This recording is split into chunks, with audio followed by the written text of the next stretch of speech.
हर रोज एक नई कहानी देखने के लिए चैनल को सब्सक्राइब करें और बेल आइकन दबाना ना भूलें।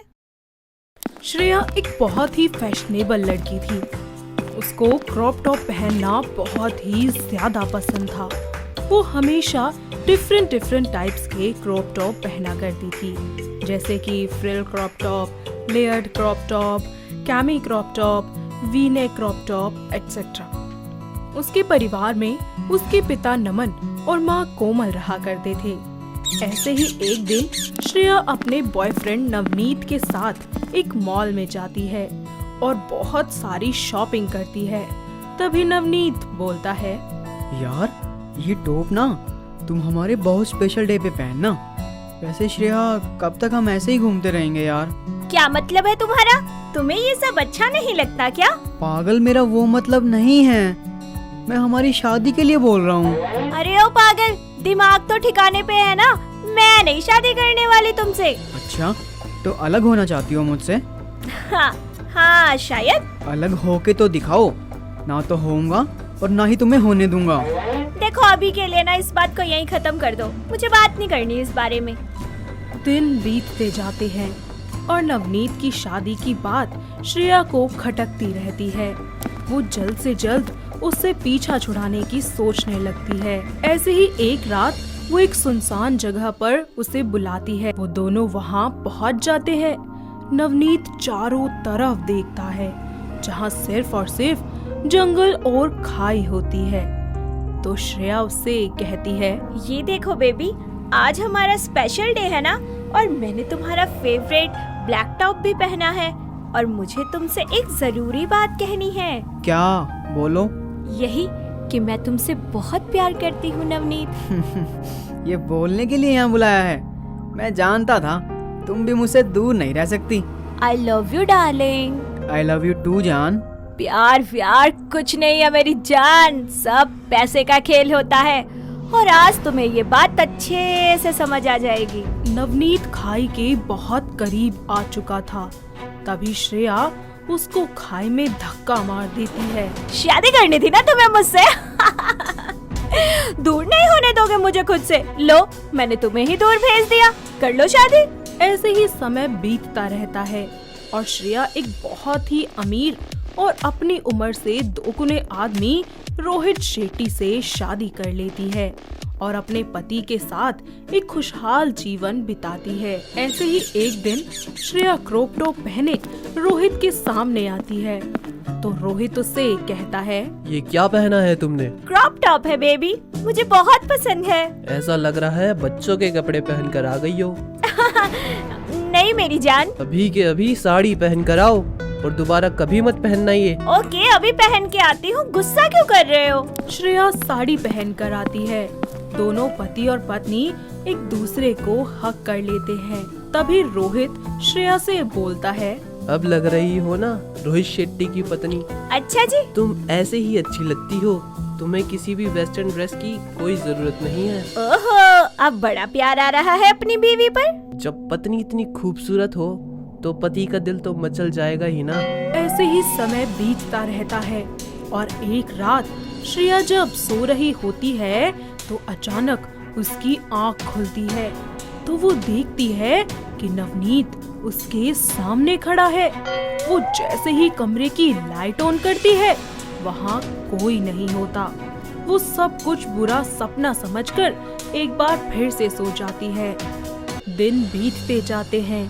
ऐसे ही एक सुबह जब श्रेया बाथरूम में होती है तो बाथरूम में अलग अलग क्रॉप टॉप होते हैं, जिस पर लिखा होता है, मार डालूंगा। ये सब देखकर श्रेया डर जाती है और जोर जोर से चिल्लाते हुए बाथरूम से बाहर रोहित के पास जाती है। रोहित मुझे बचा लो, वो मुझे मार देगा, वो वापस आ गया। क्या हुआ? कौन मार डालेगा? तुम इतना डरी हुई क्यों हो? वो बाथरूम टॉप, उस पे वो लिखा था, मार डालूंगा। देखो, सांस लो और मुझे पूरी बात बताओ। श्रेया उसे टॉप पर लिखे मैसेज के बारे में बताती है। दोनों पति पत्नी वहाँ जाते हैं। जैसे ही रोहित बाथरूम का दरवाजा खोलता है तो वहाँ ऐसा कुछ नहीं होता। ये सब देखकर श्रेया के तो होश ही उड़ जाते हैं। तो रोहित बोलता है, देखो यहाँ कुछ नहीं है। कितनी बार कहा है तुम्हें ये हॉरर मूवी मत देखा करो।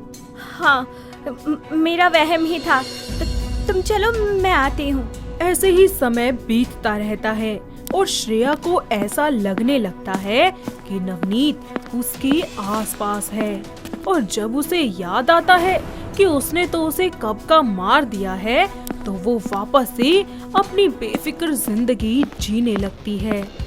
ऐसे ही एक दिन श्रेया छत पर घूम रही होती है कि तभी अचानक उसके घर की लाइट चली जाती है और हर तरफ अंधेरा हो जाता है। रोहित, कहाँ है आप? सुनिए, कहाँ है? देखिए ना, लाइट को क्या हो गया? तभी अचानक कोई उसके पीछे से वहाँ आता है और श्रेया को कमर से कसकर पकड़ लेता है। उसे लगता है कि वो उसका पति है, मगर वो कोई और होता है और श्रेया उसे अपना पति समझकर उससे कहती है, रोहित, आप भी ना, अंधेरे में रोमांस सूझ रहा है आपको। पहचाना नहीं मेरी जान?